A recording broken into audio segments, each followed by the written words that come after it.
former Arkansas governor, former federal prosecutor Asa Hutchinson.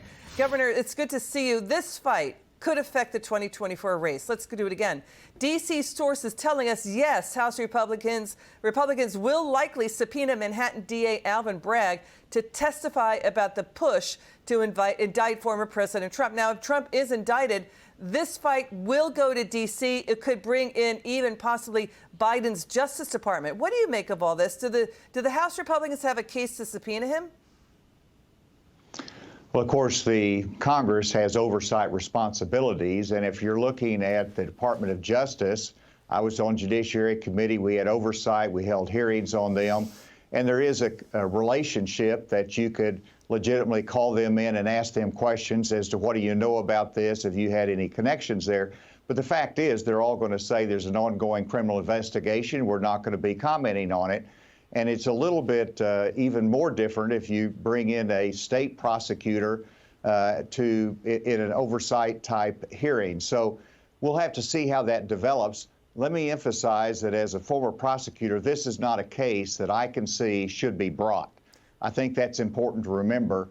It's going to create so much chaos, as you said, in 2024. And what needs to happen is that Donald Trump ought to be accountable at the ballot box, and people ought to be able to make a decision.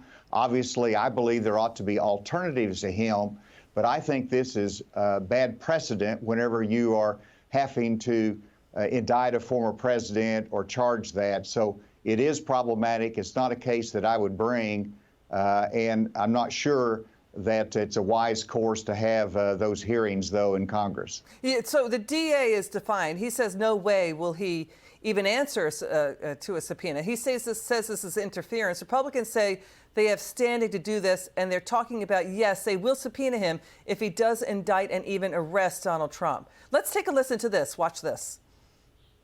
You know, I think it's inappropriate for Congress. This is not a Justice Department prosecution. This is a sovereign state. It's a municipal prosecutor. They don't have oversight authority over him. They don't have any business subpoenaing him to come explain himself. This is not something that the Manhattan DA should be involved in. That's why Congress has asked for him to come explain to us what he's doing. We have oversight anywhere where we have legislative purview. When the federal government is providing public safety grants to DAs across the country, including the Manhattan DA, Mr. Bragg's office, are these funds being used for the purposes that they were intended for public safety, or for a partisan purpose? So, sir, you're a former prosecutor. You hear their case. House Republicans say they can do this because they think the DA's office may be misusing federal grant money meant to stop crime and for public safety. Plus, Congress oversees federal campaign laws. So, do you think that's enough standing to subpoena him? Well, it's thin, but they can always ask about process. In other words, as they're saying, if there's federal money being used here, of course, the prosecutor is going to say, I can't comment on any ongoing cases, and he can answer questions about process. But the fact is, it's just going to create a tremendous outrage on every side with very serious issues going in our country. And so I would suspect that if I was a former prosecutor, the Department of Justice would step in and say there's not any way that we're going to have a U.S. attorney testifying in reference to an ongoing criminal investigation. But if it's shut, but what if it's over? But what if it gets tossed or it's shut? Maybe they will bring him in. Would he have to then testify? He may fight the subpoena. Well, sure. I mean, down the road, once it's all over with, that's an appropriate level of inquiry as to, one, did you use any federal funds on this? But also, this is traditionally a campaign finance violation allegation. And so what's the basis that you're exercising state jurisdiction over it? And so that's a proper inquiry once all of the issues are out on the table or after the case is resolved. Then you can ask those questions. You know, the rhetoric is heating up. The president of the teachers union, Randy Weingarten, says it's anti-Semitic to talk about how George Soros backs DA Bragg. That feels like a stretch. No one is really talking or thinking about that. And Trump is getting criticized for slamming the DA, claiming his arrest will lead to, quote, death and destruction.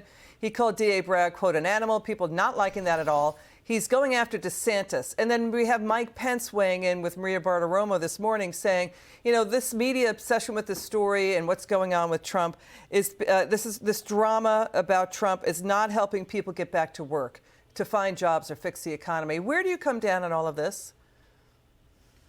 Well, exactly right. That where I come down on it is that I don't want the focus of our country on whether the former president had classified documents.